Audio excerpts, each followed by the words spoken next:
So welcome to lecture 3. In this lecture we'll talk about acid-base reactions. So acid-base reactions and redox reactions. So let's start with acid-base reactions. So what is an acid? So an acid is a substance that produces H plus ions when you dissolve it in water. So the reaction goes this way: HX when dissolved in H2O becomes H plus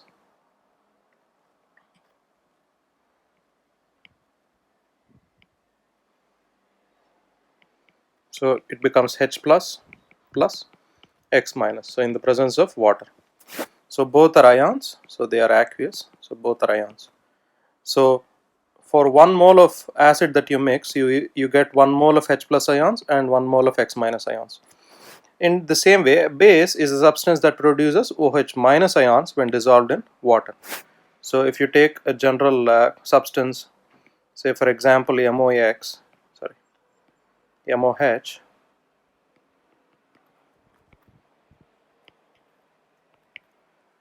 so this results into M plus, which is aqueous, plus OH minus, aqueous. So for 1 mole of this substance you get 1 mole of the M plus ion and 1 mole of OH minus ions. So an acid base reaction where both an acid and a base combine, we call it a neutralization reaction. The reason we call it a neutralization reaction is because H plus that is formed in the acid and OH minus that forms in the base combine to form water, eliminating the acidity and basicity of both the acid and the base. So this is the example of a H plus ion as a solvated H hydronium ion. So what is happening in here is that you have hydrogen molecules that is bonding with another extra hydrogen. So you have oxygen in the center with 2 hydrogens, but it also bonds with another hydrogen, resulting in a positive charge with 2 electron pairs, 2 lone pairs of electrons. So this is what we call a H3O plus ion. So this is H3O plus is basically H plus plus H2O. So the combined ion is called as the hydronium ion. So we call this the hydronium ion, and this is the ion that actually creates the positive charge H plus. So we divide acids and bases into strong acids and weak acids. In the same way we divide bases into strong bases and weak bases. So a strong acid examples of that are hydrochloric acid, hydrobromic acid, hydroiodic acid, nitric acid, sulfuric acid and perchloric acid. Weak acids are hydrofluoric acid, phosphoric acid and acetic acid. Strong bases of examples are lithium hydroxide, sodium hydroxide, potassium hydroxide, rubidium hydroxide and cesium hydroxide.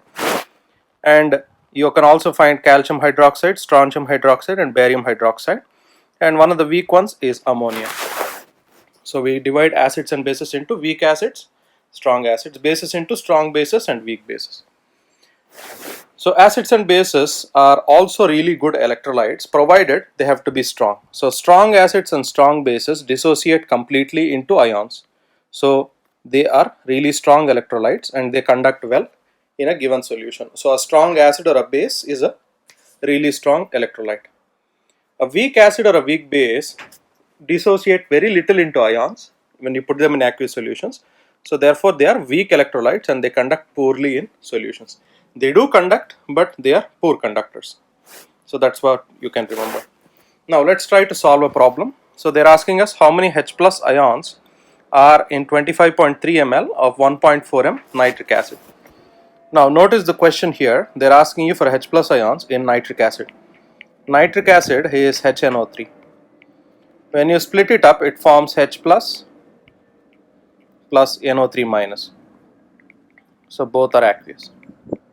So from this reaction we can write this is 1 mole and 1 mole. So for 1 mole of nitric acid you get 1 mole of H plus ions and 1 mole of NO3 minus ions. We need to know the H plus ions that are there, so which means we have to find the actual number of moles of nitric acid. For that they have given us the volume and molarity. So the molarity for nitric acid is given as 1.4 m and volume is 25.3 ml. We know that it has to be in liters, so divided by 1000, that gives you liters. So this can be written as 0.0253 liters. So the number, so we know that molarity is number of moles by volume, so the number of moles becomes molarity times volume. So molarity is 1.4 times volume is 0.0253. So calculate the product.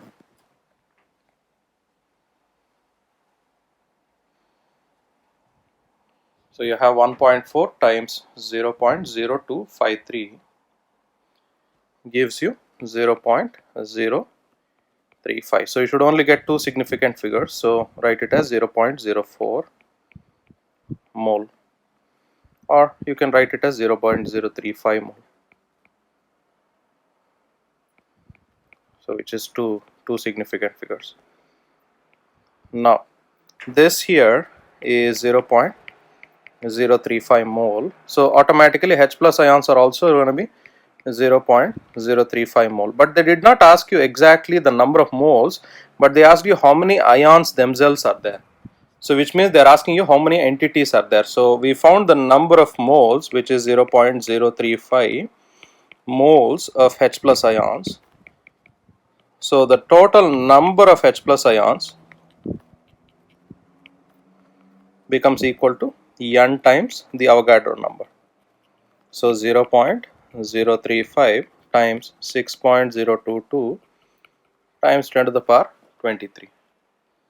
So when you multiply that value to 6.022, so that becomes equal to 2.13 times 10 to the power 22 H plus ions. So remember that they asked you how many ions. If they ask you how many number of moles of ions, then we write the number of moles which is directly. But if they ask you how many number of ions, we have to calculate the total number by multiplying it with the Avogadro number. So this is how you can find the number of moles. So let's try. So let me give you some more examples for practice. So pause the video right here and try to solve these problems. So remember that in the second problem you have calcium hydroxide, so which is CaOH taken twice. So which means that when you split, you get Ca2 plus 2OH minus. This is a little bit tricky. So for 1 mole of calcium hydroxide, you get 2 moles of OH minus ions. So remember, this ratio is the opposite now. So remember that part and try to solve the problem. So with that, pause the video and try to solve these problems.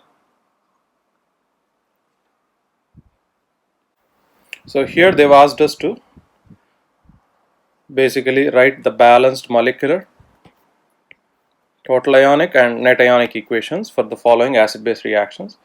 So to find out what would be the reaction base here, so how would you find that here? So let's try and use the principle that we know, and let's try to apply that principles. Because remember that we already used these principles to write precipitation reactions, so we can use the same exact principles here as well, and we can write down the reactions.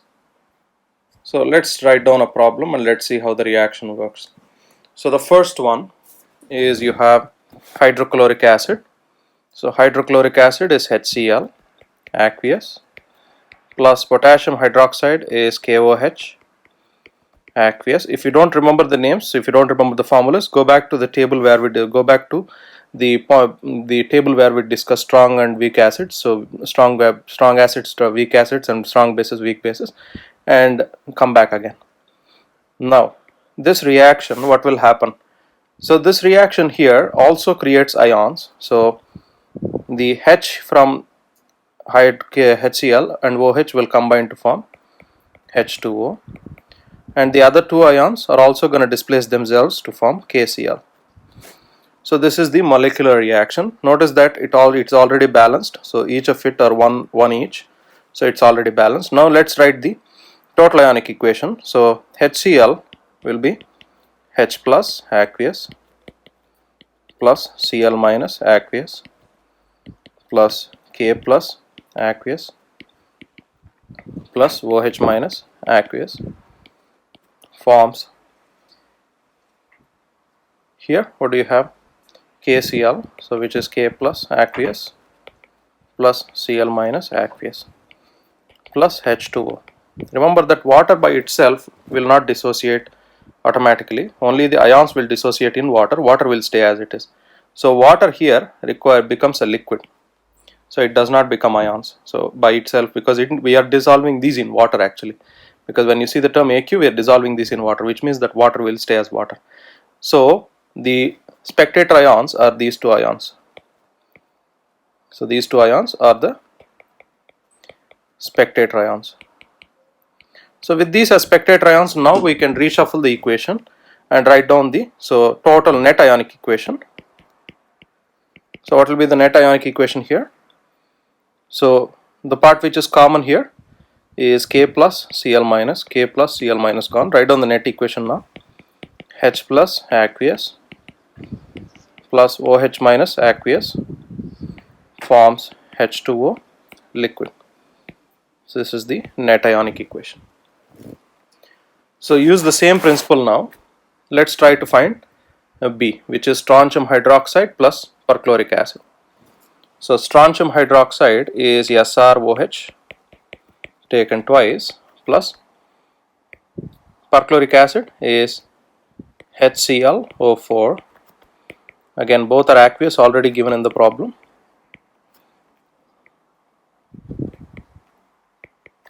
Forms, remember the displacement reaction, so H from here and OH minus from there. So we'll have to form H2O. But there are two OH here, so write 2H here. So which means that it forms 2H2O plus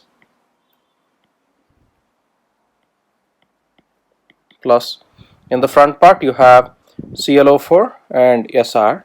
So this becomes Sr ClO4 taken twice.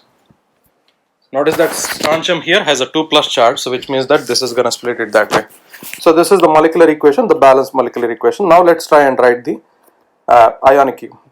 total molecular, so total ionic equation. So what will happen for total ionic equation here? You have Sr2 plus 2OH minus plus 2H plus 2ClO4 minus gives Sr2 plus 2ClO4 minus plus 2H2O. If you remember, all perchlorates are soluble, which means that they are not going to precipitate. So which means that strontium and perchlorate ions are the spectator ions. So spectator ions. Now with that in consideration, so you can cancel ones that are common in both sides. So the common ones are strontium, perchlorate. So those are gone. Write down the net reaction. You have 2H plus 2OH minus form 2H2O. So both are aqueous. So this is the net ionic equation. So use the same principle now and try to solve the next problem. So pause the video right here and try to solve C. C is barium hydroxide and sulfuric acid. So try to solve that problem. So if you're done with C, pause the video right here and try to solve these two problems.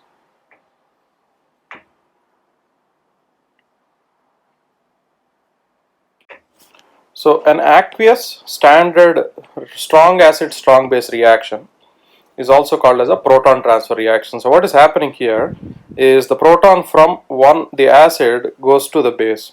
So the acid here acts as the proton donor and the base here acts as the proton acceptor. So this is the idea behind it. So one common part where you won't see this is the gas formation with a weak acid. When you use sodium bicarbonate and acetic acid, it releases carbon dioxide. So carbon dioxide is released. This is one reaction where is a gas forming reaction. So let's try and understand this and let's see what salt it forms. So until the water is present, the ions are going to stay as ions. They are not going to form a salt. Once you evaporate the entire water, it forms a salt crystal, and that salt is what we want to know now. So let's try this reaction. So it's given as hydridic acid and calcium hydroxide. So they're asking us to give the name and formula of the salt that are present when the water evaporates. Now let's try this example here. So you have hydroiodic acid is Hi aqueous, plus you have calcium hydroxide, which is CaOH taken twice, aqueous, should form, again remember, double displacement reaction. So because there are two OHs, we need two H. So 2H and 2OH becomes 2H2O. Calcium becomes CaI2, calcium iodide. So this is the salt that forms here. So the salt, how would you name this salt here? So it is calcium and the negative part is iodide. This is the salt that forms and we write it as CaI2. If you want to write the total, this is the total molecular reaction. So what is the total ionic total ionic reaction? So 2H plus 2I minus plus Ca2 plus 2OH minus reacts and forms Ca2 plus 2I minus plus 2H2O. Now once you remove the water, so this 2 combines and forms CaI2. So this goes here and this comes here, forms CaI2. So the name is calcium iodide. So if you don't remember how to name the compound, so just go back to chapter 2 and look at the end part of the chapter which talks about naming compounds, so that you can come back to the chapter and talk about it again.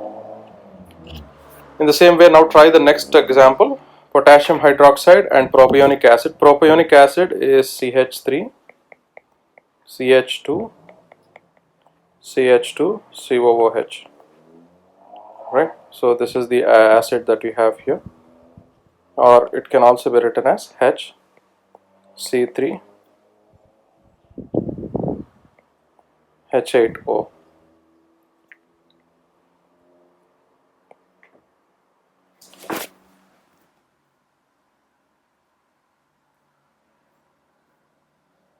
I'm sorry. Propionic acid is CH3, CH2, COOH. So this is propionic acid. Potassium hydroxide is KOH. Remember that in propionic acid H will go and in potassium hydroxide OH will go. So you will be left with CH3, CH2, COO minus and K plus. So combine the ones and write down the reaction. So pause the video right here and try to solve the question B.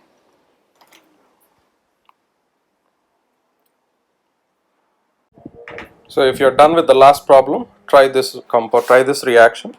Here you have nitrous acid. If you don't remember from chapter 2, nitrous acid is HNO2 and strontium hydroxide is SROH taken twice. In the same way, calcium hydrogen carbonate is CaHCO3 taken twice and hydrobromic acid is HBr.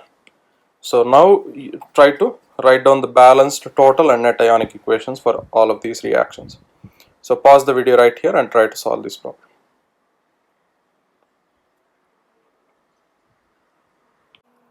So let's go to the next topic, the stoichiometry of acid-base reactions. So we call them acid-base titration.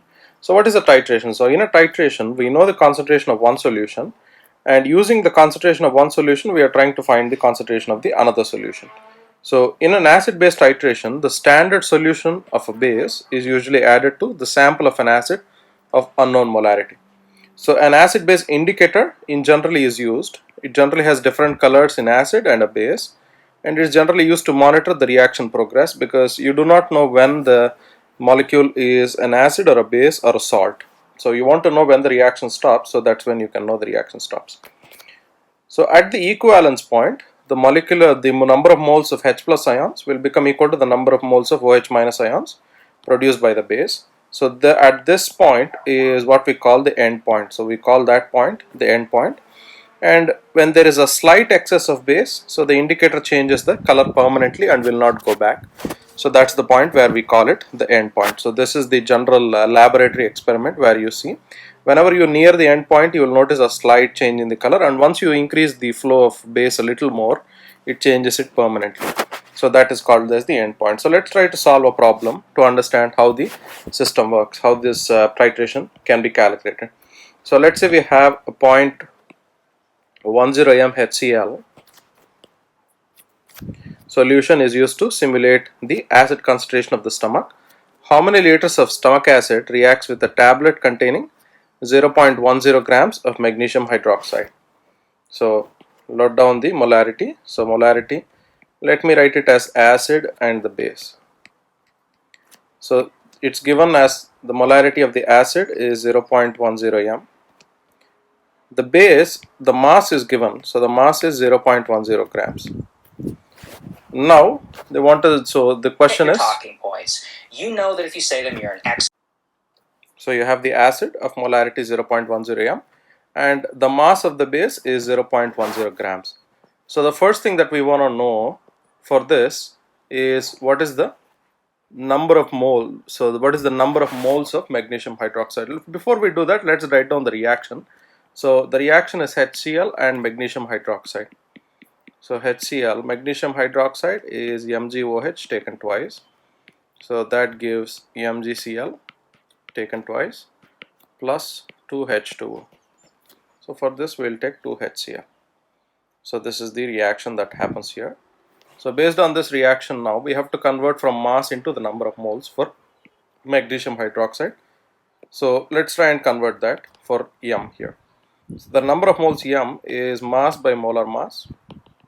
Mass is 0.10 grams by magnesium hydroxide. If you calculate the molar mass, that gives you 58.33. So try to use the periodic table and try to calculate it. So when you divide both the values, you get 1.7 times 10 to the power negative 3 moles of magnesium hydroxide.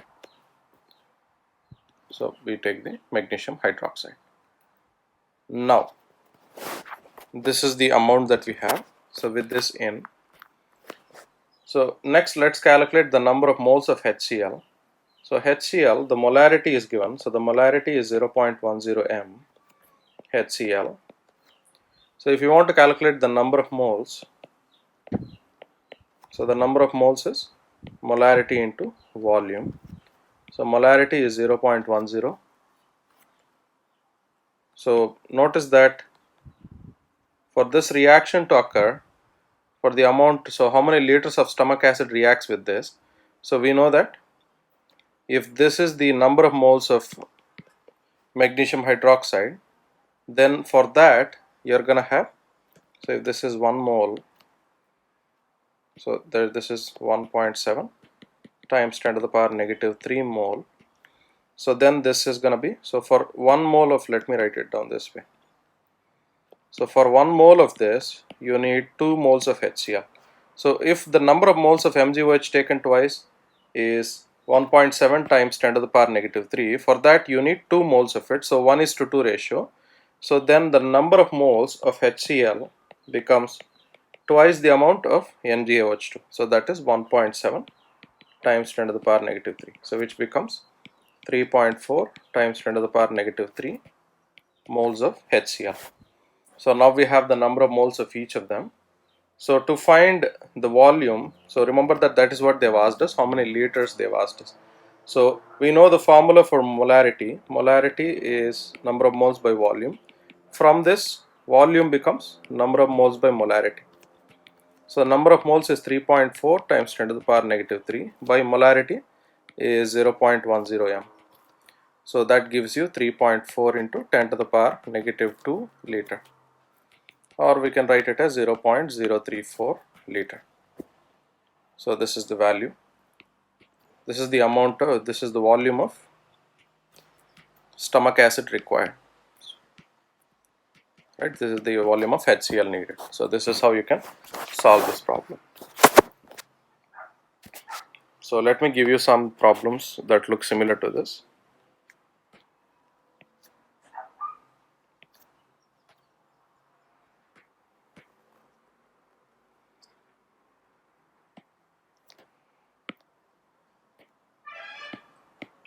So pause the video right here and try to solve these two problems.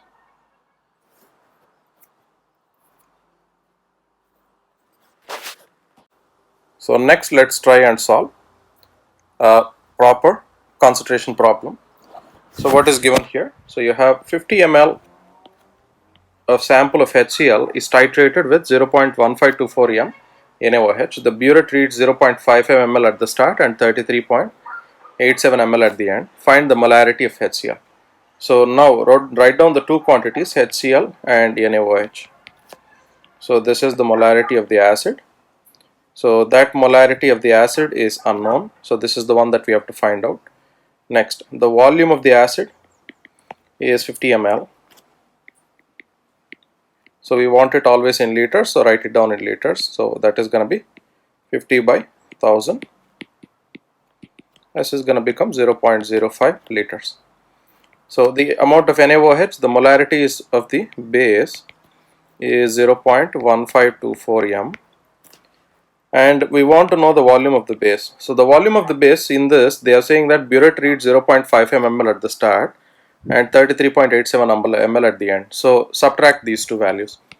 So 33.87 minus 0.58. This is the amount of volume that they are using. So when you subtract both the values, you get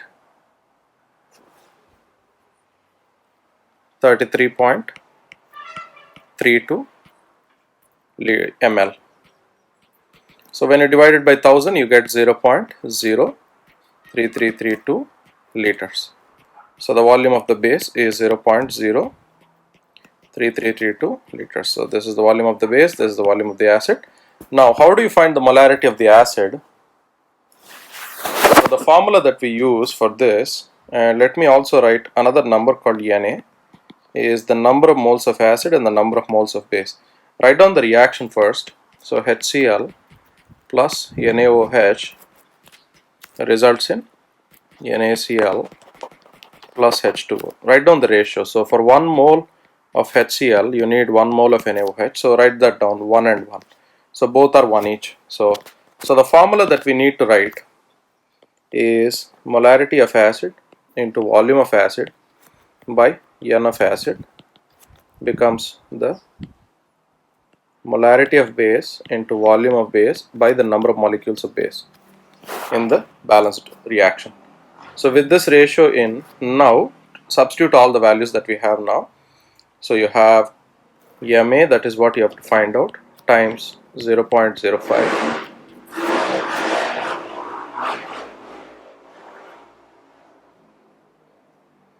divided by 1 equals Mb is 0.1524 times volume is 0.03332 over 1.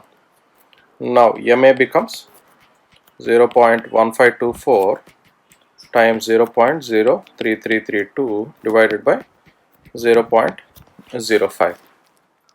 So now with the data in, what can we write it down? So I write down the value now.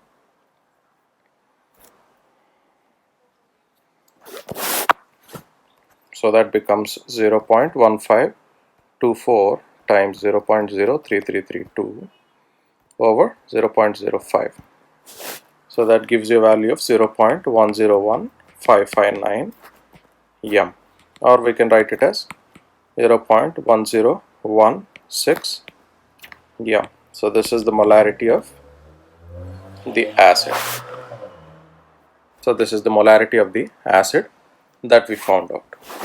So this is how you find the molarities of individual quantities that you have here. So let me give you another example so that you can practice this.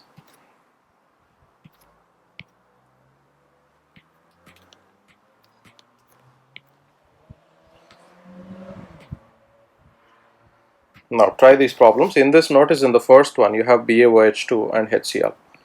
So when you write down the reaction, you will notice that BaOH2 plus HCl, if you balance the reaction, becomes 2HCl, becomes BaCl2 plus 2H2. So which means that for 1 mole of the base, you need 2 moles of acid. So Na here becomes 2 and Nb becomes 1. So remember this concept before you solve the problem.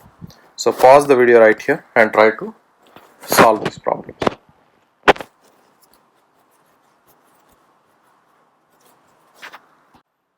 Next, let's talk about oxidation and reduction, or redox reactions in short. So what is oxidation? Oxidation is the loss of electrons and reduction is the gain of electrons. So the agent that causes oxidation, so the agent that undergoes oxidation is called as the reducing agent, and the agent that undergoes reduction is called as the oxidizing agent. So the reducing agent loses electrons and undergoes oxidation. So the oxidizing agent gains electrons and generally undergoes reduction. So a redox reaction basically involves electron transfer from the molecule from the reducing agent to the oxidizing agent. So this is how the redox reactions occur. And redox reactions have to be simultaneous, meaning that both oxidation and reduction should occur together at once. So if they do not occur together, we cannot call it a redox reaction. So now with that out of the picture, let's talk about how redox reactions in general work. If you take magnesium and oxygen, you can combine and form magnesium oxide. So here magnesium loses 2 electrons and gives it to oxygen. So here magnesium is the molecule that undergoes oxidation. So this is the reducing agent, and this here is the oxidizing agent. So this is how we see the process. So the reducing agent is the one that loses electrons. So here magnesium is the one that loses electrons. Oxygen is the one that gains electrons, so we call it the oxidizing agent. So remember these two processes. So in a redox reaction, the compound undergoes the formation of generally an ionic bond, is also a redox reaction. In another part, you can also consider the covalent bond formation, especially a polar covalent bond formation, also as a redox reaction, because the process here also involves charges, also involves movement of electrons, because in a polar covalent bond electrons are distributed unevenly. Now one way to know which one undergoes oxidation and which one undergoes reduction is to by assigning it an oxidation number. So these are the rules that we use to assign oxidation numbers to compounds. So general rules, so there are 3 general rules. The first one is if it's an atom in its elemental form, which means that sodium, O2, chlorine, Cl2, all of these, then oxidation number is 0. So if it's in its elemental form, remember the process, elemental form. For a monoatomic ion, so the oxidation number is the ion charge itself. So if it's just a monoatomic ion. Next, number 3, the sum of oxidation number values for the atoms in a compound is always should be equal to 0. And second, the sum of oxidation values of the atoms in a polyatomic ion equals the ionic charge.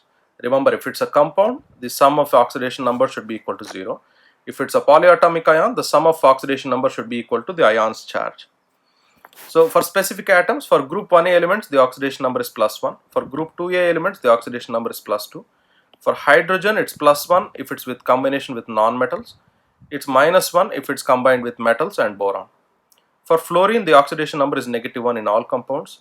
For oxygen, it's -1 in peroxides and -2 in all other compounds except with fluorine. And group 7A elements, all of them are -1 in combinations with metals and non-metals except for oxygen and other halogens lower in the group. So these are the common rules that we have.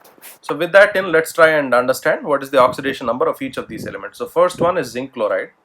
So zinc chloride is ZnCl2. Now ZnCl2 is a compound, which means that total oxidation number of this is 0. With that in, let's take into consideration chlorine. So we do not know zinc, but we do know chlorine because group NMA elements always have a -1 charge. So if it's -1, we know that the total atomic charge is 0. So the zinc, let's consider it as X.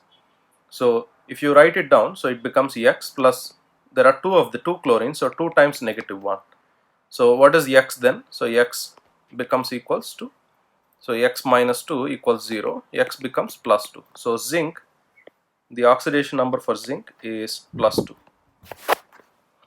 So this is how you can find when you do not know the atom's specific atomic charge, by choosing the one that you do know the charge for. Next, sulfur trioxide is SO3. So SO3, now based on this SO3, now we know oxygen has a oxidation number of -2. So we do not know sulfur. Let's consider that X. We know that sulfur trioxide is a compound. So the total oxidation number must be 0. So which means X plus 3 times negative 2 equals 0. X minus 6 equals 0. So X equals plus 6. So the oxidation number for sulfur here is plus 6. Next, nitric acid. So nitric acid is HNO3. So write down all the ones that you do know. Oxygen is minus 2. Nitrogen, is it mentioned here anywhere? So there is no mention of nitrogen, so let's consider it as X. Hydrogen, it's with non-metals, so it is plus 1. So right, the total compound is 0, so the total compound is 0. So which means 1 times 1 plus 1 times X plus 3 times minus 2 equals 0. So 1 plus X minus 6 equals 0. X minus 5 equals 0.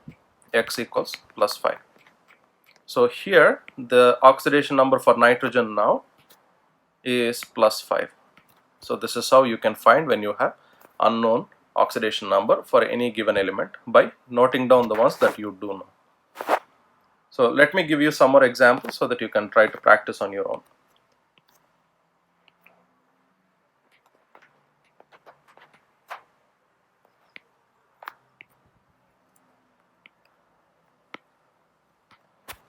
So pause the video right here and try to solve this problem. So one, I'm going to give you the hydrogen phosphate ion is HPO4 2 minus. Iodine trifluoride is IF3. Next, potassium carbonate is KCO3, K2CO3. I'm sorry, K2CO3. Ammonium ion is NH4 plus. So you already know these compounds, but make sure that I'm going to make sure that I write it down. So now pause the video and try to find the oxidation number for each of these compounds.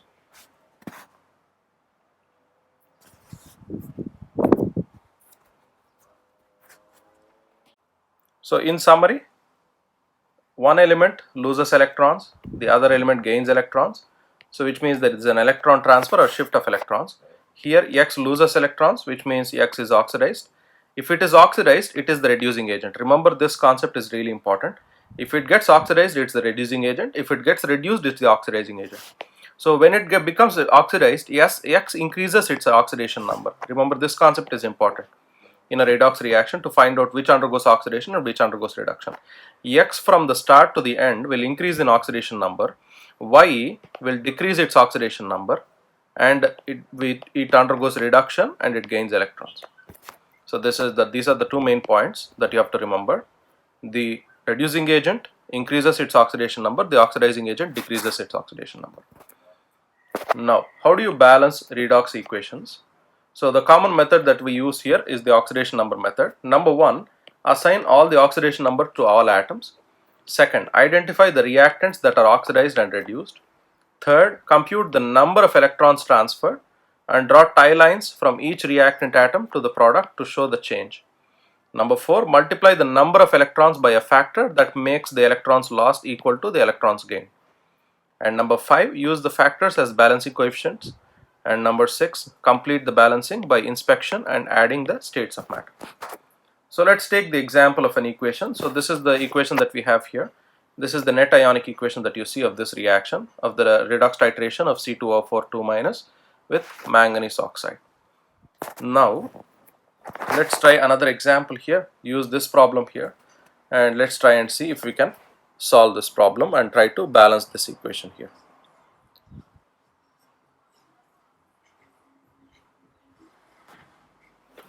So before doing this, let's try some more problems.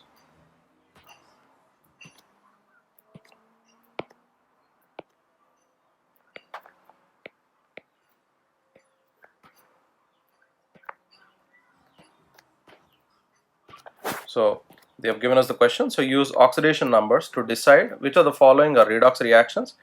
And for each redox reaction, they are asking us to identify the oxidizing agent and the reducing agent. Now let's try this problem before we go into the stoichiometry of the reactions.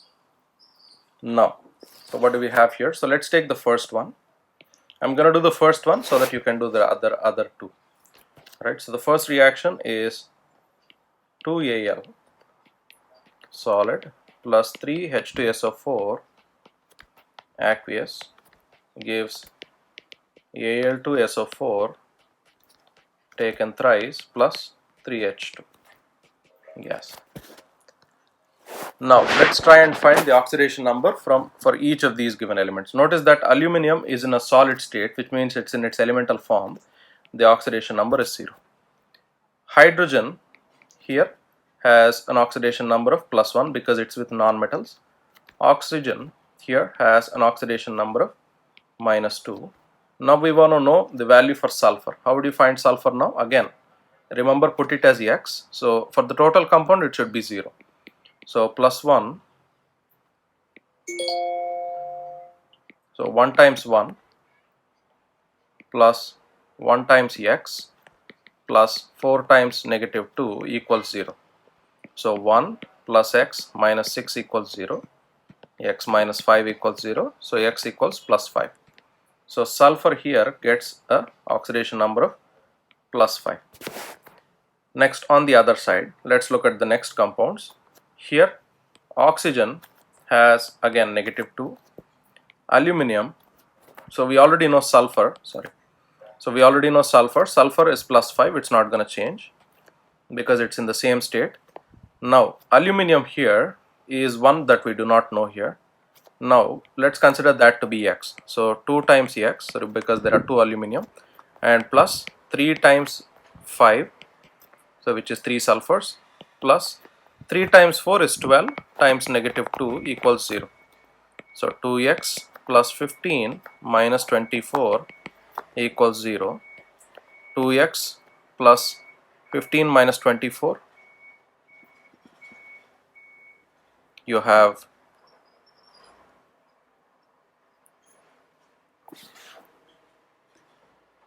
I'm sorry, just give me a second.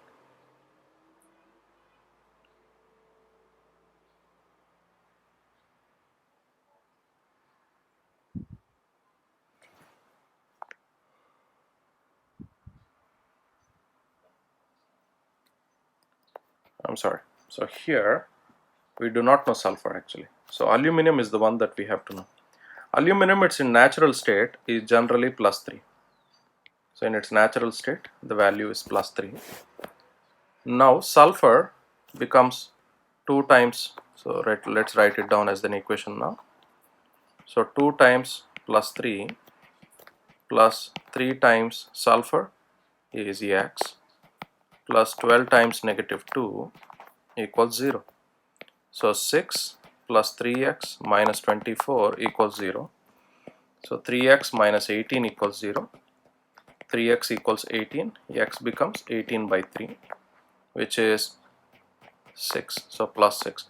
So sulfur here becomes +6. Now in the same way, hydrogen is in its elemental form, so it becomes 0. Now we have the entire parts that we need.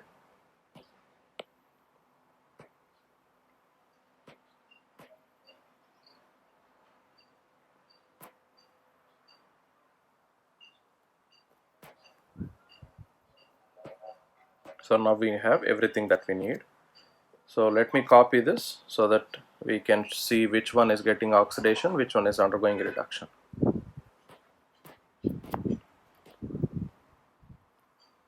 So this is the part that we have here. So this is the equation now. Now from this part, let's try and identify which part is undergoing oxidation and which part is undergoing reduction. Now with that in, so what is the part that undergoes oxidation? Notice the ones that are changing their oxidation numbers, only those are the ones that are required for you here. So notice that the only ones that are changing their oxidation number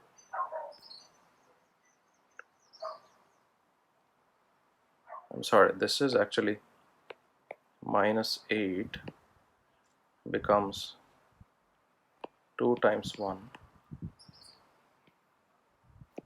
So let me correct this. So it's 2 times 1 actually. So it becomes 2. So X minus 6. It's actually +6 here. It stays the same. +6 here. So aluminum becomes +3. So when you calculate it, it becomes the same. Now the ones that are changing their oxidation number, notice that sulfur stays the same, +6 and +6. Oxygen stays the same, -2 and -2. The only ones that are changing are aluminum and hydrogen. Hydrogen was +1, it became 0.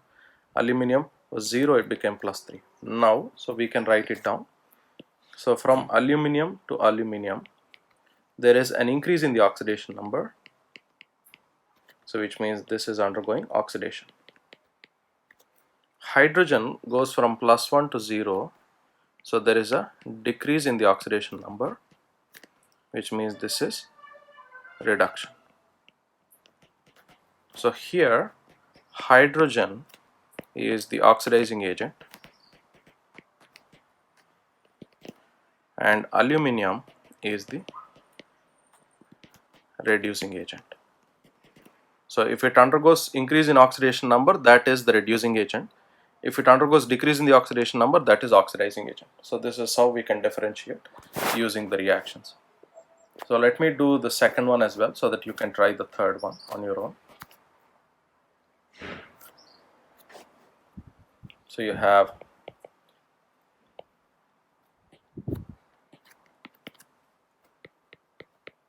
H2SO4 plus 2NaOH becomes Na2SO4 plus 2H2. So again hydrogen here becomes +1, oxygen here becomes -2.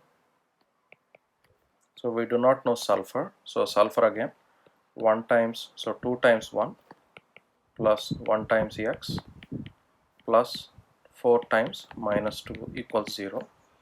So 2 plus X minus 8 equals 0, X minus 6 equals 0, X equals +6. So sulfur's oxidation number is +6. Next again hydrogen +1, oxygen -2. We do not know sodium specifically. You can calculate it using separately. So it becomes X -2 plus 1 equals 0, X minus 1 equals 0, X equals +1. So sodium here is +1. Now on this side you have oxygen, which stays the same, which is going to be -2. Sulfur is also going to stay the same because there is no change in the compound. SO4 is SO4, so there is no change there. So this is also going to stay the same. So sulfur here becomes +6. Sodium is the one that we do not know. Let's consider 2 times X, 2X plus 1 times +6 plus 4 times -2 equals 0. So 2X plus 6 minus 8 becomes 0. So 2X minus 2 equals 0. 2X equals 2. X equals +1. So sodium is +1.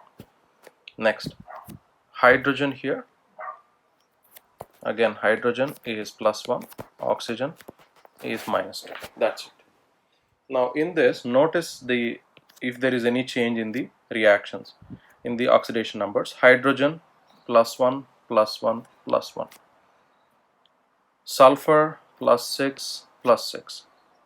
Oxygen -2, -2, -2 and -2. There is no change there. Sodium is also +1 and +1. So there is no change in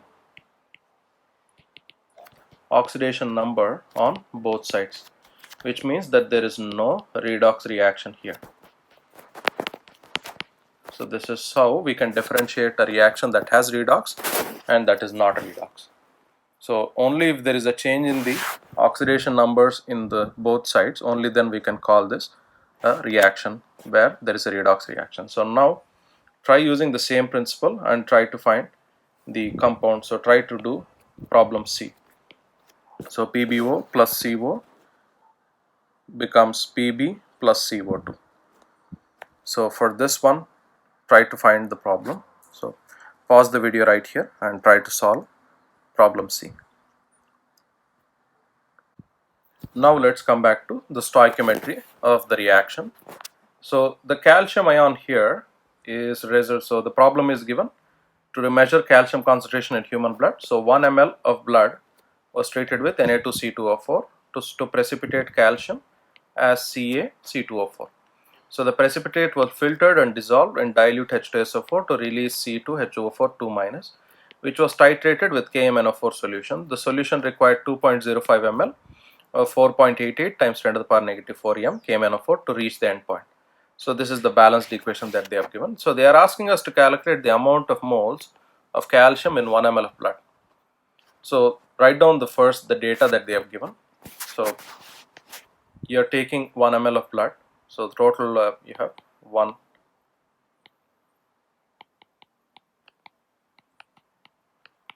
of blood, and you are using KMnO4. So the molarity of KMnO4 that is used is 4.88 times 10 to the power negative 4 m, and the volume of KMnO4 used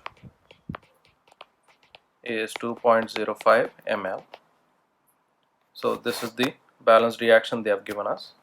So first thing that we want to do now is we have to convert the volume and concentration to the number of moles of KMnO4, because if you know the number of moles, we can calculate the number of moles of calcium. That's how it works.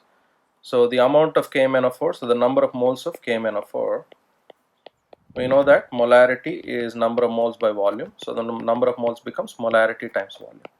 So molarity times volume. So the molarity here is given as 4.88 times 10 to the power negative 4 times, there is 2.05 ml, so convert it into liters, so that becomes 2.05 by 1000. So that gives you a value of 1.00 into 10 power negative 6 mole of KMnO4. So this is the amount of moles of KMnO4. Now we know the amount of moles of KMnO4 from this reaction here. So we know that if this is 2 mole, the amount of CH2O4 required is 5 mole. So there is a ratio of 2:5. So for 2 moles of KMnO4, you require 5 moles of CaC2O4. So if KMnO4 is 1 times 10 to the power negative 6, then what is this value? So what do you do here? Take it as X, cross multiply the values and equate them. So 5 times 1.00 times 10 to the power negative 6 equals 2 times X. So X becomes 5 by 2 times 1.00 into 10 power negative 6. So which becomes equal to 2.50 into 10 to the power negative 6 mole of CaC2O4. So this is the amount of precipitate that you require. So to find the amount of calcium that comes out, so if you want to find the number of moles of calcium, so we know that CaC2O4 splits into Ca2 plus C2O4 minus. So Ca2O4, C2O4 2 minus. So from this reaction, if you know that this is 1 mole, then calcium is also 1 mole. But how much is the calcium now? So it is 2.50 into 10 power negative 6. It's a 1:1 ratio, which means calcium is also going to be 2.50 into 10 power negative 6 mole. But they did not ask us the number of moles. They asked us what is the amount of number of moles of calcium that is needed. So this is the number of moles of calcium. So that is your answer. So this is the answer.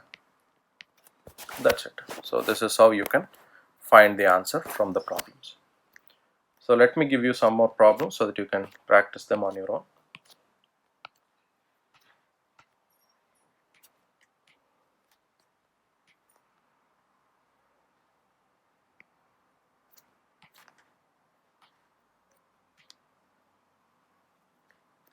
So try these practice for use this as practice for the problems where we use oxidizing agent, reducing agent, and try another problem. So for the problem that we are doing right now,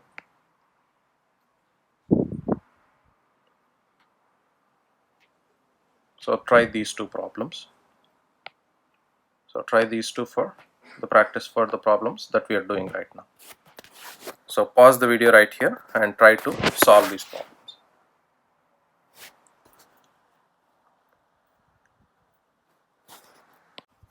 So now there are 4 types of redox reactions that can generally occur. One is combination reactions, decomposition reactions, displacement reactions, and combustion. A combination reaction is where two or more reactants combine to form a new product. For example, x plus y becomes z. That is an example of a combination reaction.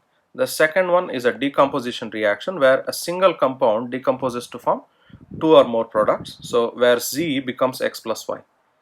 Next is displacement reactions. There are two types of displacement, double displacement and single displacement. Here in double displacement, each ions are shared with the other. So AB plus CD becomes, so A will combine with D and B will combine with C. This is going to form AD plus CB. This is an example of double displacement. Single displacement is where one of the ions from one compound will move to the other ion. So X plus YZ is where, for example, here Z moves to X. This XZ plus Y is a single displacement. The last one is the process of combining with oxygen is called combustion. So this is how we can determine whether a reaction is the reaction is going to be undergoing combustion reaction. So the first one is combining. So what happens in a combination reaction is one of the elements undergoes oxidation, the other element undergoes reduction. So here potassium is undergoing oxidation with increase in the oxidation number, and chlorine is reducing in oxidation number, so it's undergoing reduction. Next, decomposition is where again the same, one element undergoes oxidation, the other element undergoes reduction. Next, in displacement, the exact same thing, reduction reaction. So this is an example of a reduction reaction where you have methyl, say the lithium replacing removing hydrogen, so displacing hydrogen, so by removing it with water. So what is happening here? The oxygen is moving towards lithium and what hydrogen is being released. Next is a double displacement. This is an example of a double displacement reaction again. So this is an example of a single displacement reaction. So you're using copper and silver nitrate, and both the reaction creates copper nitrate and silver. So that's the reaction. So this is the activity series of the metal. So what is the reducing agent? A reducing agent is an element that has to that can displace hydrogen. The more stronger the reducing agent, the easier it is to remove hydrogen from water. So the strength of the reducing agent is generally judged by how it can displace hydrogen. So that in general, if you take elements like copper, hydrogen, the mercury, and silver and gold, they cannot displace water, so they cannot displace hydrogen. So these have low reducing agents. These are low strength. And when you look at lithium, potassium, barium, calcium, these are elements that have high reducing capacity, so they have high strength. So these are high strength reducing agents. Now let's try and describe each of these reactions, whether they are composition, combination, decomposition, or displacement reactions. So what is happening in the first reaction is magnesium plus nitrogen forms magnesium nitride. Again, what is happening here? You have two elements combining to form a new element, so this is a combination reaction. Next, hydrogen peroxide becomes water and oxygen gas. So this is an example of decomposition reaction where one element is splitting into two different compounds. So one compound splits to form two different compounds. Next, you have aluminum plus lead 2 nitrate becomes aluminum nitrate plus lead. So this is the nitrate is moving from lead to aluminum. So this is a displacement reaction. Specifically, there is only one ion that is moving. So this is a single displacement reaction. So this is an example of a single displacement reaction. So let me give you some more examples so that you can practice on your own.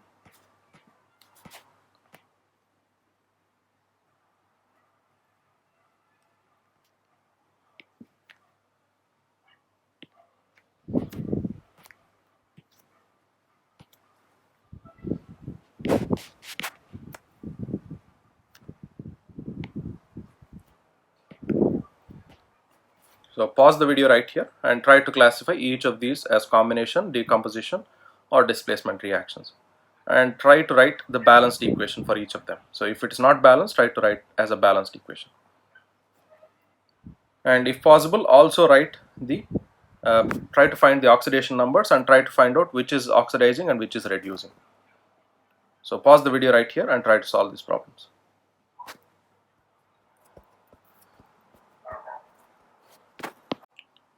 So with this, we end the lecture on the major classes of reactions. So in summary, we've discussed three main reactions.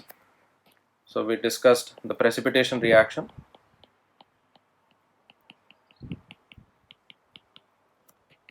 so which you can use the table and determine whether which one forms a precipitate or not. Next, we discussed the acid-base reactions and the neutralization reaction, where an acid and a base react to form salt. And third, we talked about redox reactions. So reduction is where an element gains electrons, oxidation is where an element loses electrons. So redox reactions are electron transfer processes, acid-base reactions are proton transfer processes.